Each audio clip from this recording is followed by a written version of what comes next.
For this week's Technique of the Week, we're going to go over a series of questions that I get fairly often.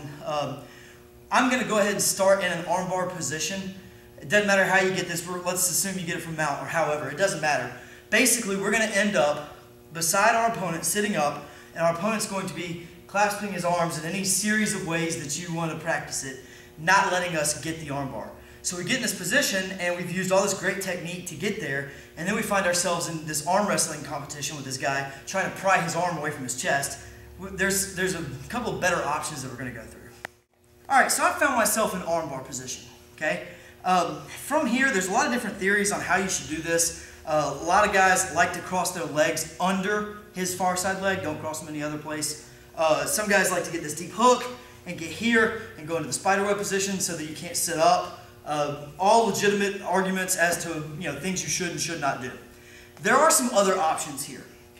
One of them is you find yourself here and you've got this deep hook here, and that's important because we don't have a gi on.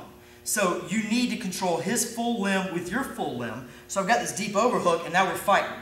But I still find myself in a muscle competition, and especially if you roll with guys that are bigger than you, or in this case stronger than you, this is going to be just ridiculous. When you've gotten to this position, you should be able to get the finish. So the first one we're going to go over is a bicep cutter.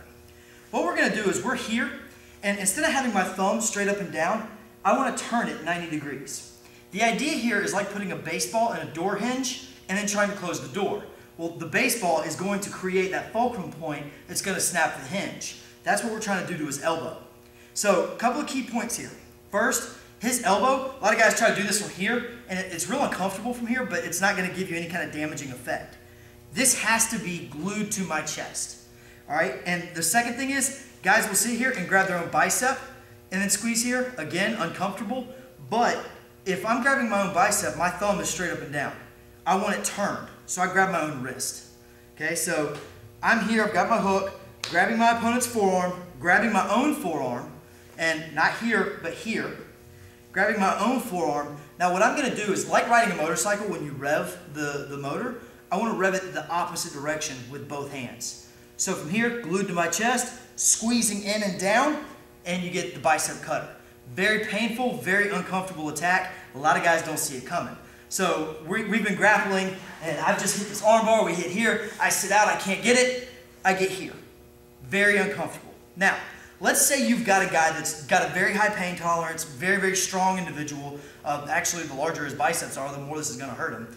But you get here, and this isn't quite getting it. You can tell he's right on the verge of tapping. You can hear him grunting. It's uncomfortable, but you need something a little bit more.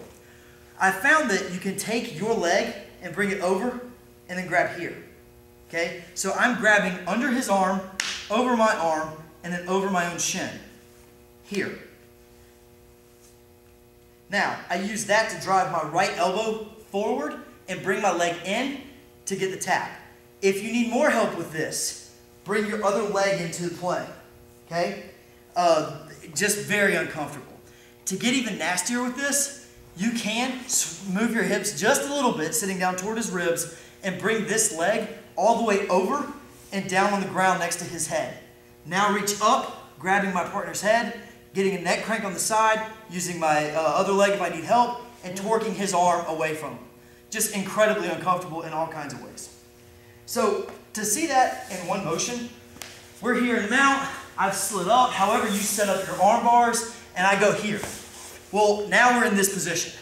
Doesn't matter which side I've got the hook on, I can switch. I always want to be going toward his head with this attack. Here, I can normally get a tap right here. If I can't, I can generally get a tap just like this, driving that arm forward. If I still need help, I can sit here, move down, throw this all the way over. Now, if your opponent tries to sit up, that's fine. You've got the crank here, you've got the crank here, and you've certainly got the crank there.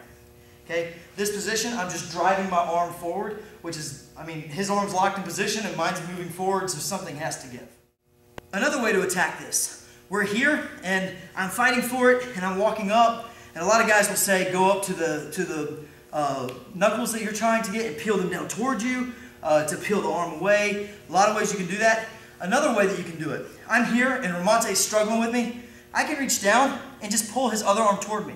Okay, so I'm holding his wrist that I'm trying to attack, and then just pull this arm toward me. Okay, so we're here, and Ramonte's got his wrist. We're struggling. I can't get it. Reach down. That should release it. Another way, we're here, and I can't get it. I get this on a lot of guys that if they've been grappling for a while that night, I'll normally put one foot here, and if you need help, put the other foot on the back of that heel, and then just pop it. Now I go here. Another option, we're here. You can reach under and thread your own ankle through, okay, to right here. The armbar is still available, okay, so no matter how you get it, the armbar is still available in this position. Or if your opponent starts to stack you, so if he starts to come up, let him. He'll be coming up directly into a triangle choke. So from this position, we've got the bicep cutter. We've got a couple variations of nasty bicep cutters with your legs using, the neck crank in addition to it. And then you've also got variations where you can lead into the triangle or different ways to pop the grip open. Some different ways to attack the armbar, to finish the armbar when you end up in an armbar position.